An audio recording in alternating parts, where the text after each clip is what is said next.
Huge welcome, actually. The Lancaster has not been seen a great deal around the United Kingdom in the last few months.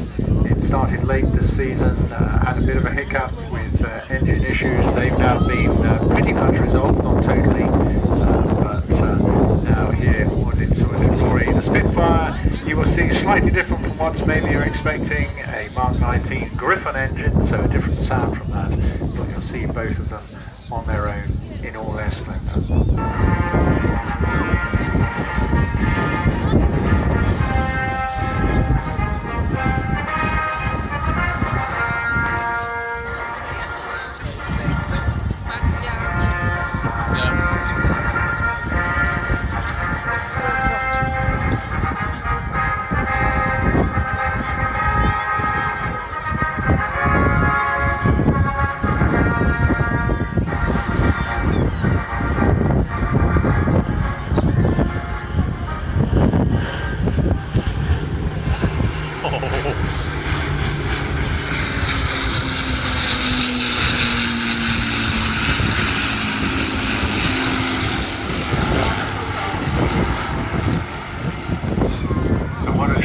Wonderful sight that is, taking us back to the days after the Second World War, when it became a national institution for a Spitfire and a Hurricane to lead a fly past down the bow on VE Day.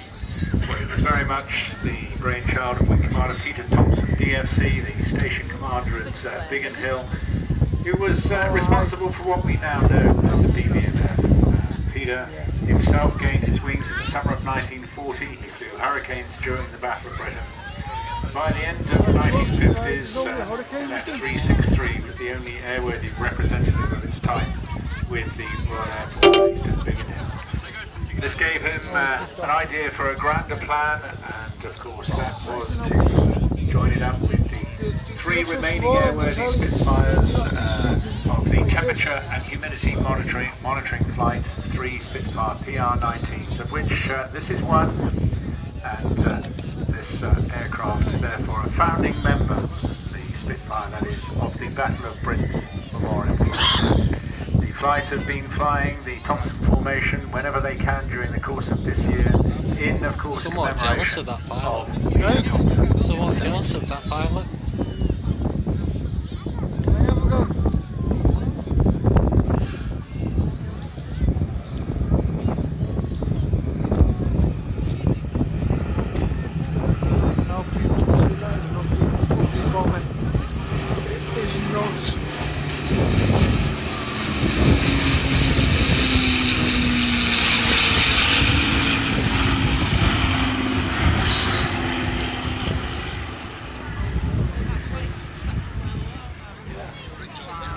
This pairs formation a little bit more, but also an opportunity coming up very shortly as they break the formation to show off the speed, style and of course dash both these outstanding machines.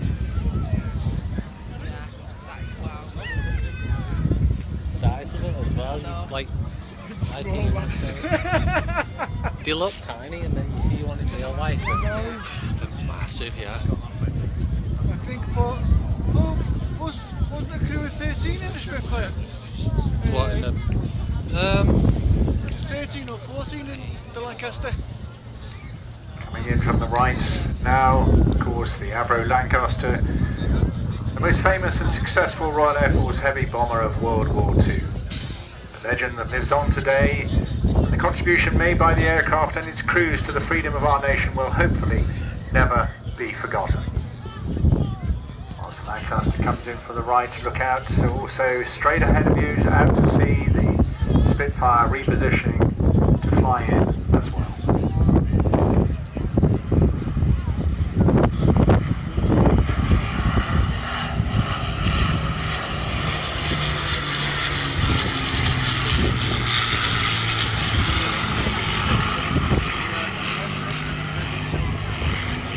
As Lancaster vacates, we welcome back in Mark 19, flown today by Squadron Leader Mark Cisco, as he's known to his mates, his Air Force Cross, recovering a Hurricane through a severe technical problem back from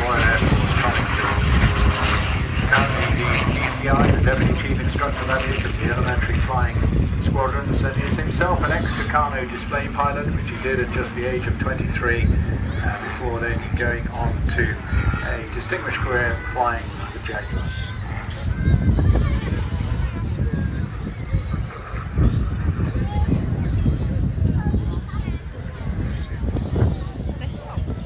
Whilst we see the Spitfire now in all its glory, the speed, style and dash and elan, as I mentioned, this one of course not armoured.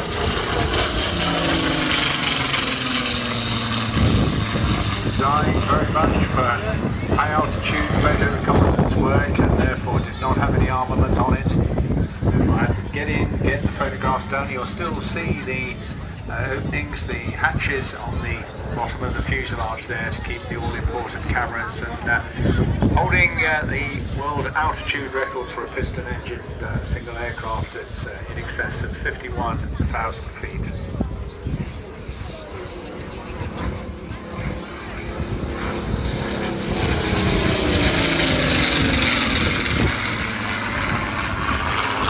Greater numbers than any other British combat aircraft before or since the war. 20,341 Spitfires were built in 22 different variants. The aircraft remained in production for 12 years throughout the entire Second World War, of course. The prototypes made in flight took place in March 1936, and the Mark I version entered Royal Air Force service with number 19 Squadron in August 1938.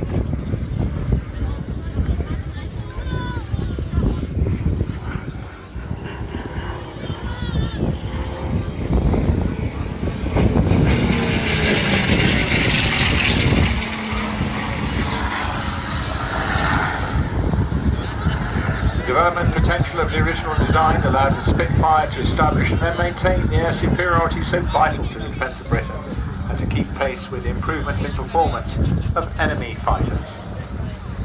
The Spitfires fought in every operational theatre of the war and remained in Royal Air Force frontline service right up until 1954.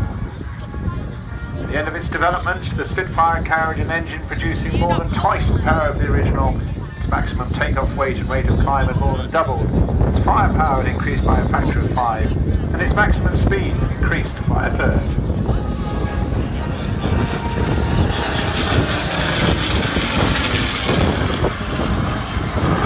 All of that was achieved in essentially the same airframe, the brainchild, of course, of R.J. Mitchell and his team. And a great sadness that he, having died at an earlier age, was not able to see the phenomenal success that this aircraft had had, and of course the fear that it put into the minds of our enemy at the time. Power coming from the different growl you hear here today of the Griffon engine as opposed to the standard Merlin that powered most of the fighters of the Battle of Britain.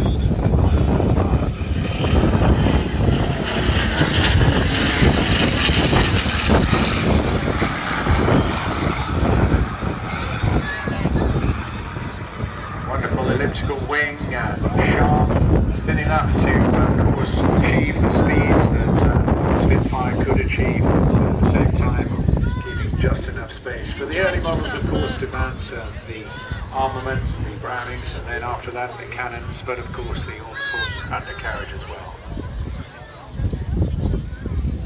Spitfire played a major part in achieving ultimate victory in World War II, and truly deserves its place as probably the most successful fighting design ever, certainly the most famous and charismatic of all time.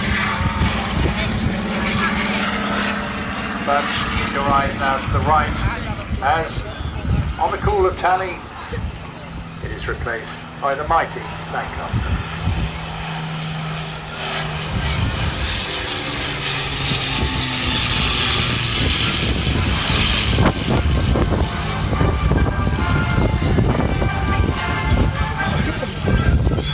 Prototype Lancaster took to the air for its first flight from Woodford, not far from here in Manchester, January 1941. Number 44 Squadron in Waddington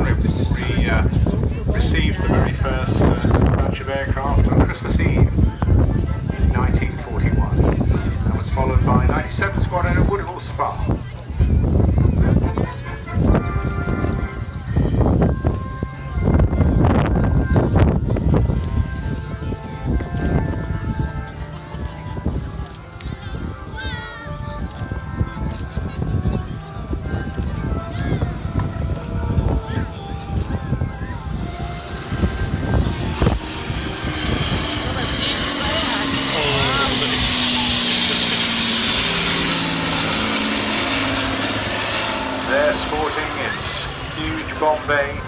It could carry a maximum bomb load of 22,000 pounds. Its maximum level speed with a full load of 15,000 feet was 270 miles an hour.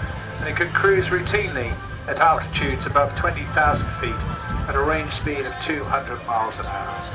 The performance of the Lancaster was simply outstanding.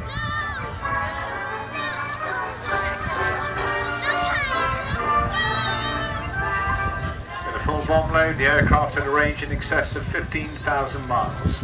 Its performance, ruggedness, reliability, and to many its sheer charisma endeared it to its crews who were proud to fly this famous thoroughbred.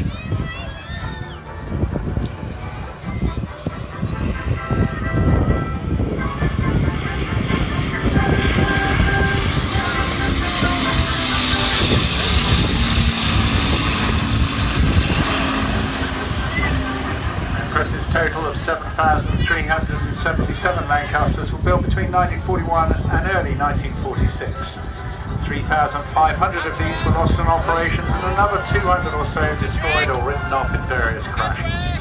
Only two, as you probably are aware, remain flying in the world today. Another group has aspirations to get a third, we shall see.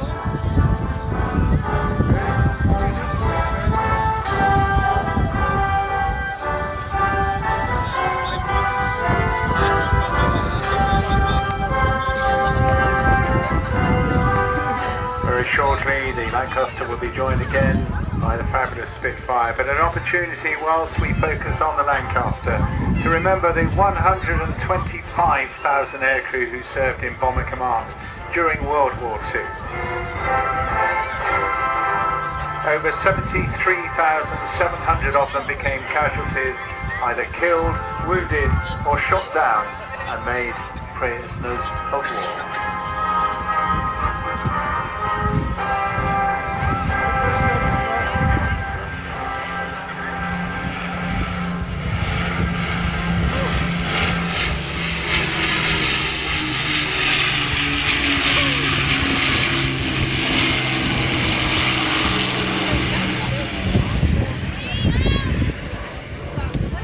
Glad to know the Lancaster captain today by Flight Lieutenant Seth Davey, himself a local lad from Formby.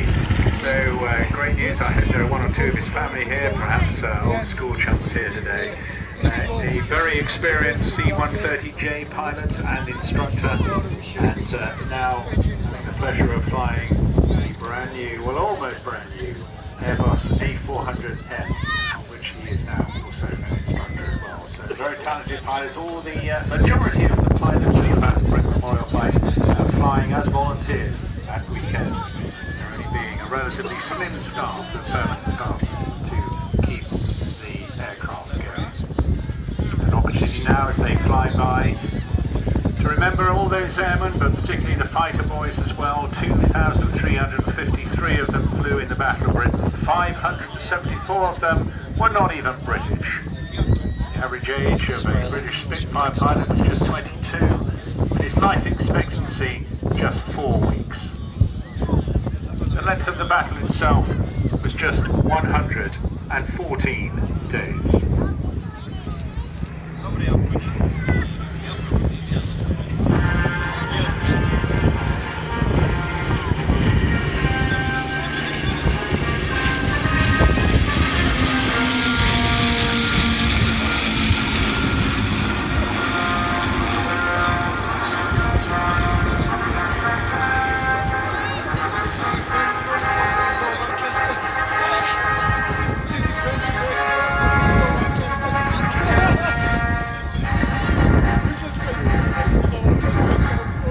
Fly off into the wild blue yonder, an opportunity for us to commemorate and remember those brave young men, the courage of which is continued today by the volunteers and staff of the Battle of Britain Memorial Flight.